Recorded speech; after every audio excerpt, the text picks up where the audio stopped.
Jim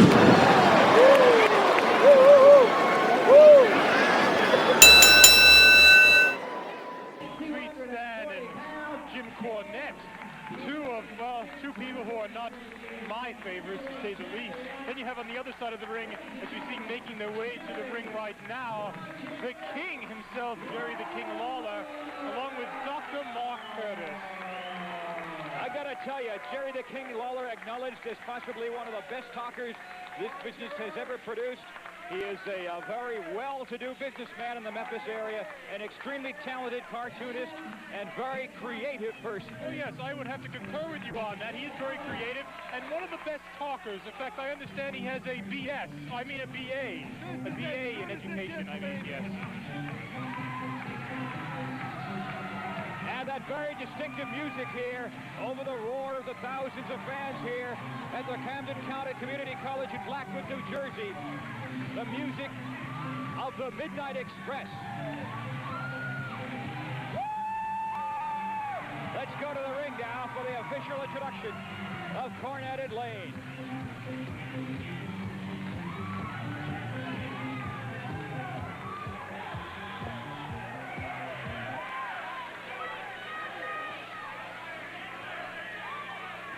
Ladies and gentlemen, here he is. He's the gangster of love himself. The man who taught William Kennedy Smith everything he knows. Sweet Stan Lane. And now, ladies and gentlemen, let's get ready to rumble. But first, he's the guy who taught Pee Wee Herman everything he knows. Ladies and gentlemen, 1991's Manager of the Year, make welcome Mr. Jim Cornette.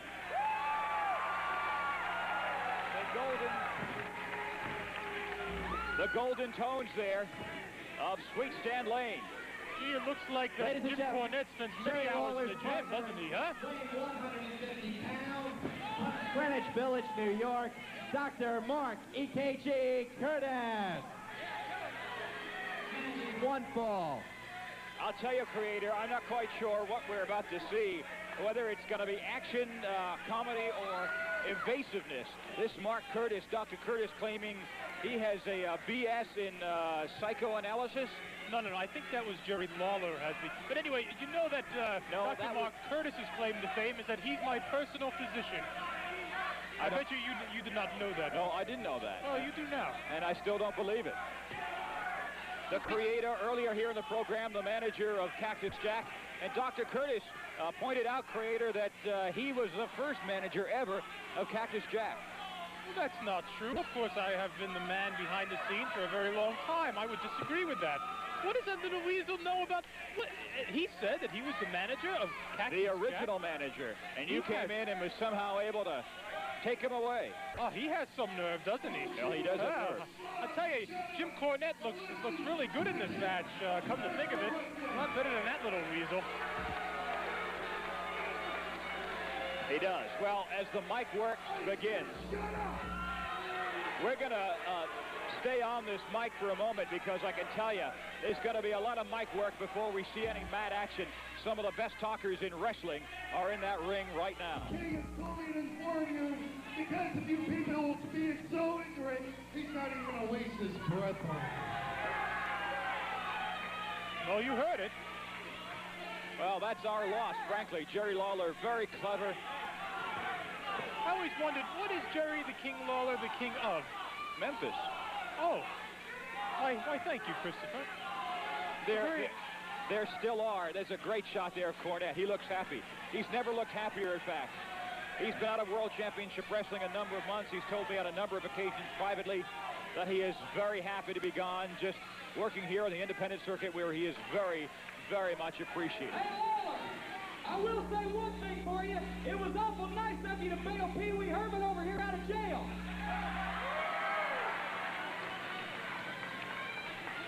Jim Cornette making light of the very serious circumstances.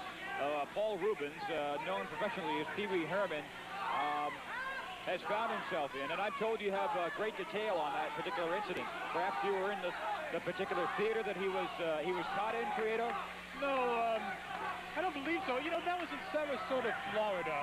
This right here, we're in Philadelphia. In the Philadelphia vicinity, anyway. You know, this is the place where evil really lives. You know that, Christopher Cruz? I didn't know that. Well, Philadelphia's yes. a great town. This is a place where violence reigns supreme, and a place where I feel very comfortable, right here in Philadelphia. Wrestling is a form of violence. In fact, I've brought violence to a new level, to a new dimension. I believe I've told you that on many occasions. Fans, when they saw you coming out, said, "It's alive, it's alive." I think that they may think that you're one of the undead, and judging from your pale complexion, I can't really fault them for feeling that way. I don't really care what they think. But tell you what, let's get to this match. A very long-awaited tag team confrontation. Now, Jimmy Cornette here, it looks like he wants to start off right away, mix it up with Dr. Mark, but I don't think that's going to happen. I guess there are no rules in terms of who can face who. If Stan Lane wants to take on Dr. Mark Curtis, I guess he can. If Jerry Lawler wants to tie it up with Jim Cornette, I think that's okay as well. I don't think it's just manager against manager and wrestler against wrestler. Still to come on the program, pretty boy Larry Sharp. It could be his retirement match as he takes on Ace Bob Orton, who will be managed by Bulldog Brower, and Bob Backlund, still claiming to be the undefeated heavyweight champion of the world, taking on Terry Funk, the former champion of the National Wrestling Alliance, the now defunct, I guess, National Wrestling Alliance. You see this guy right here? Take a good look at him right there. That's what happens when cousins marry. You see that right there? Look at that. I would have to believe that Jim Cornette is also a very good example of that also. Mark off a spot, buddy. You're all rear end anyway.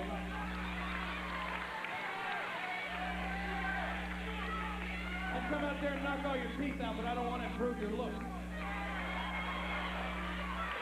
My guess is Jerry Lawler could make a lot of money as a stand-up comedian. A kind of guy who just goes around insulting people. Don Rickles could learn a few things from this guy. It looks like we may finally be getting to action now here at Rumble 2 from the Camden County Community College in Blackwood, New Jersey.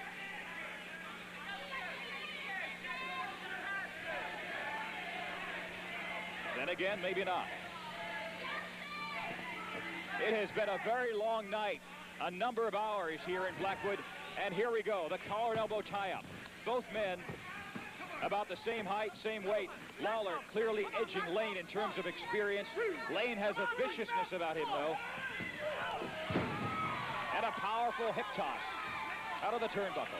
You know, this referee, Reckless Ron Barrier, I believe his name is, he really has his work cut out here. Yes, for the, well, most unpredictable men in this sport, certainly. For the best talkers, yes, but unpredictability in the ring. He has his work cut out for him. Absolutely. I think a serious deviousness, I beg your pardon, on the part of all four men. They've been known to bring foreign objects into the ring, to hide foreign objects as well. All right, Lane is right above our broadcast position. Backed up by Lawler. Lawler does, he attempts anyway, the same thing as Lane did. So far he's failing. Out of the corner with a hip toss. Very nice hip toss, I must say. I think Jerry Lawler has some secrets he hasn't shared with a lot of wrestling fans. Or maybe it's just the fact that he is such a great talker. He is not the biggest man in wrestling, nor is he the strongest, but he has been a headliner for about 15, maybe 20 years in Memphis, drawing thousands of fans throughout the Mid-South area. Well, let me say this. He may be popular down in Tennessee, down in the southern states, but this is New York, this is Pennsylvania, this is New Jersey. Does anyone actually know who Jerry the King Lawler is here? Well, the magic of television. I think he's appeared a number of times on ESPN. It is, I think, odd that Jerry Lawler has never been, for a long time anyway, with one of the major wrestling organizations still left. Look out! I guess we saw that coming, but Dr. Curtis didn't. And I'm not going to translate what Jerry Lawler just said. Oh, it looked like Dr. Curtis could use some Pepto-Bismol at this point. Pepto-Bismol and maybe a few extra pounds as well. But that was a sloppy move on the part of Jerry the King Lawler, don't you think? I think it was. Yes. I think it's certainly a tactical error to think that... a foul. You could call it a foul. I could call it a foul, but a guy like Mark Curtis being able to hold a professional wrestler the size and experience and strength of Stan Lane. It's just not going to happen. Now the collar and elbow tie-up. We're back in the corner of Stan Lane and Jim Cornette. Let's see what's going to happen here this time.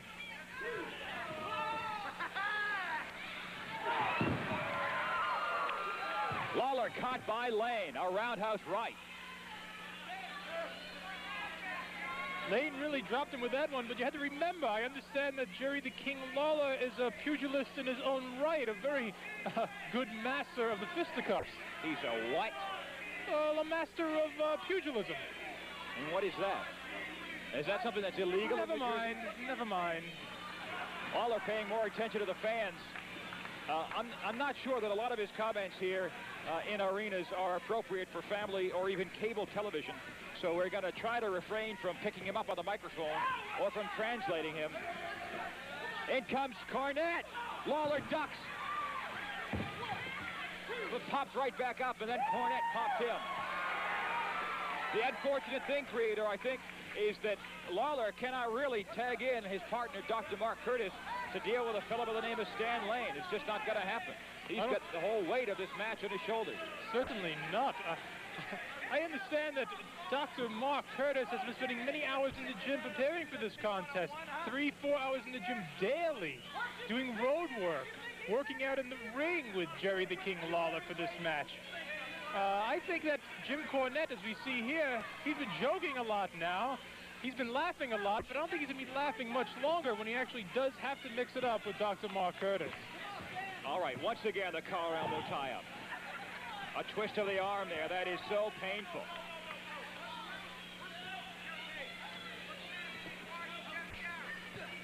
Creator, we see you a lot in certain wrestling magazines, and we've got to wonder just why it is we see you so much and not other people. Just what the connection might be there. I have no idea what you're talking about, Christopher. None whatsoever. Now, let's get back to the ring action, shall we? As we see here, Stan Lane has a hammerlock on the King. Why does that make you so uncomfortable? Why does that make you so uncomfortable when we start talking about magazines? This hammerlock? No, it's not the hammerlock that's making you uncomfortable. It's the talk of how you are so prominently featured in so many wrestling magazines. Well, of course, I've been in Wrestling Eye magazine extensively. Yes, I have. Yes, I have. Well, they can appreciate the work of the creator. Stan Lane now backed up, and Lawler misses a straight right, and anticipating some punches and kicks there by Lane. Cornette clocks Lawler as well. Lawler races back to the corner. Mark Curtis says, you take care of him. Well, I don't blame Dr. Mark Curtis. Why should he tag out and be in the ring with Stan Lane? Yeah. He's definitely outmatched. Jerry Lawler, it's his place to wrestle Stan Lane, not Dr. Mark's. What a coward this Jerry Lawler is. That's pretty strong talk. Well, I'm a pretty strong guy. Lawler now claiming to be the United States Wrestling Alliance, I believe it's Wrestling Alliance, heavyweight champion. All right. If this is going to be a test of strength, I think it's going to be fairly even here between Lawler and Stan Lane. Uh-oh. Lane is so well versed in the martial arts. The Enzugiri drops Lawler. Lawler has tremendous recuperative powers, but as we said before, he has really got all the weight of this match, for his team anyway, on his shoulders. Mark Curtis is a young guy. What is he, 110 pounds soaking wet? Well, maybe 111, 112. Like I said, the man's in good physical condition. As you see, Jim Cornette, he's flabby, he's out of shape, as we can plainly see. Just a cocky individual. He has a great mouth on him, some great one-liners, but he's not a wrestler. He can't duke it out. Dr. Mark Curtis, I think he can take Jim Cornette. It's that simple. Please. And speaking of duking it out, I honestly believe that. And I honestly believe you honestly believe that.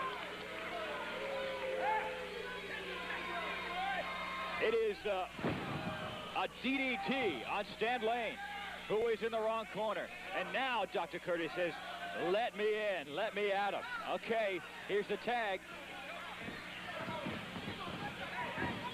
A great offensive move by Curtis. If you don't know wrestling, I guess choke your opponent. And Cornette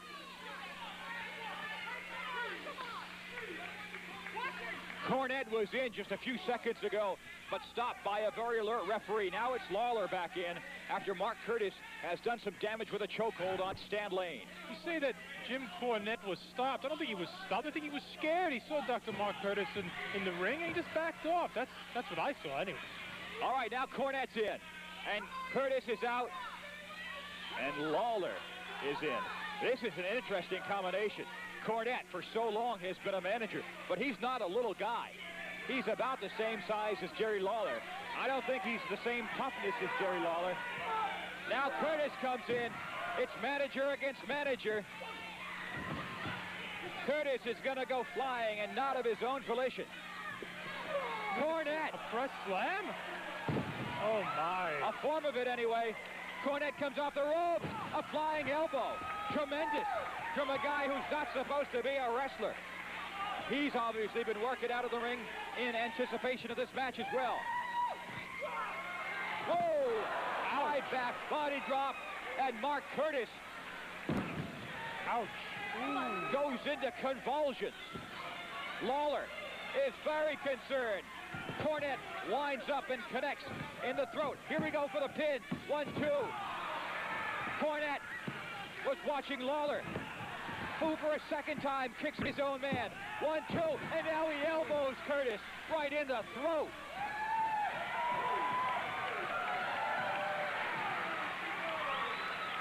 What can you say here? I mean, Jim Cornette obviously has the upper hand, but I think that the tide will change. You have to believe that when you have a man such as the caliber of Dr. Mark Curtis in that ring. I think you're talking about changing the tide. Now we have a headlock here. Things could change off the ropes. Duck under a clothesline. Well, it was sloppy, but it effective. It got Curtis down. Cornette in almost that full bodysuit throws Dr. Mark Curtis through the middle ropes. He is right outside here, right near our broadcast position. And we're going to have to be ready to move out of the way as Cornette has his eye here on the table on the monitor. But he blocks it. It's blocked. Cornette goes flying. Curtis, that's an offensive move from goodness knows where. Lawler now, he's got a piece of Cornette. And Lawler against Cornette is a horrible mismatch. Make no mistake about it. Yeah, but it is enjoyable. A shot to the throat now, Dr. Mark. See, Dr. Mark was suckering him out onto the floor, as we saw there. Ran him into our table here. The monitor went flying, and now suckered him back into the ring. And Dr. Mark is on top, just as I said, Christopher Cruz. All right. Now out on the floor, right in front of us. Sweet Stan comes to his rescue here. Cornette now right in front of us here. Oh, wait a minute. Dr. Mark might just... Oh, my! No. Oh! And might I mention, that is a manager. He is not a wrestler. And like I said, Dr. Mark Curtis definitely has the advantage here. Curtis about, I don't know, 10 feet up, 12 feet up. Came crashing down with a double axe handle blow.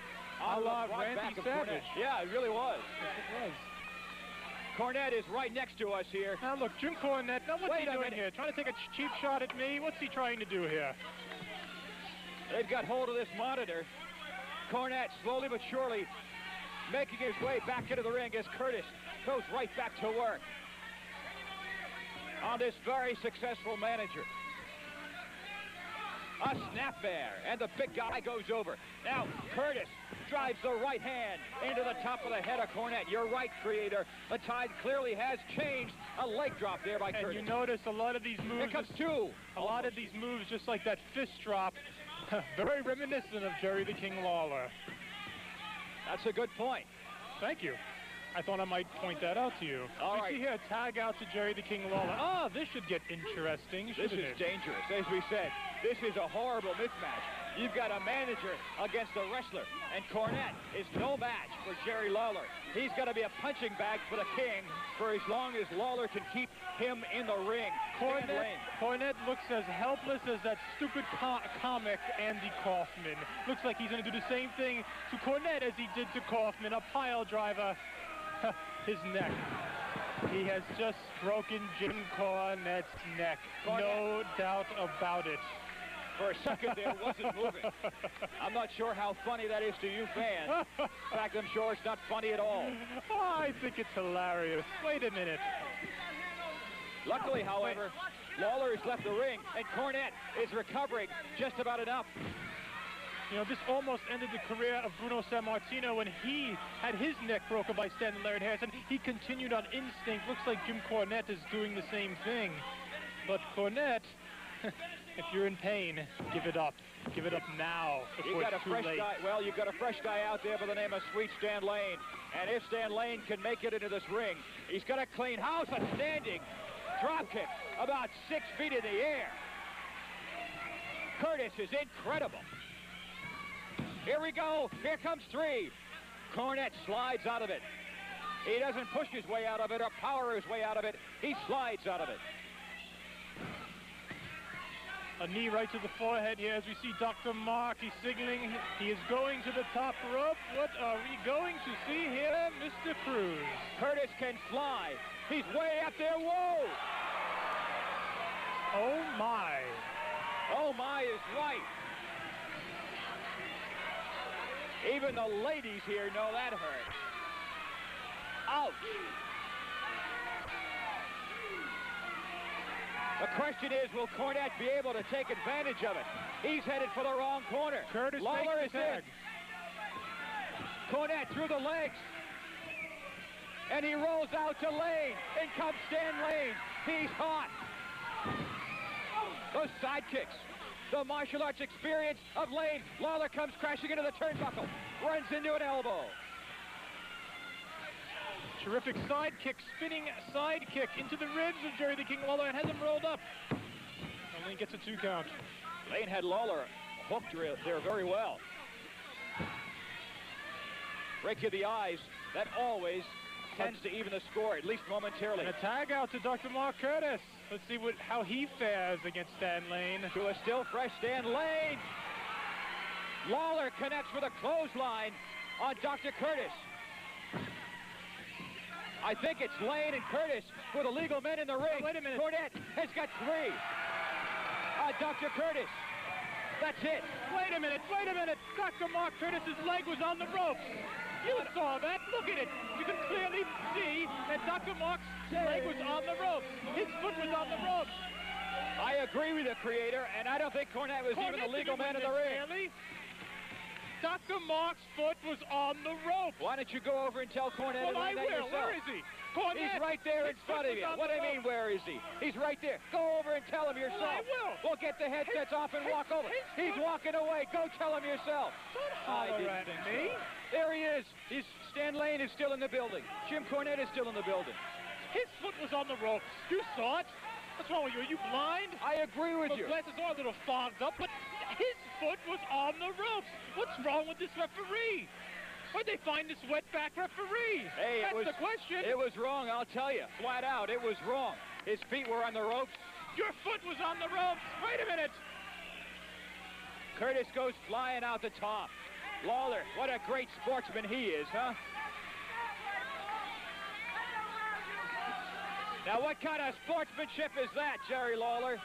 Yeah, what kind of sportsmanship is that, Jerry Lawler? Yeah, thanks. Thanks for the support. I'm going to help him up. I'm going to help him up. You do that. All right, the creator, if we can get a shot, you got to be suspicious. He's helping up Dr. Mark Curtis.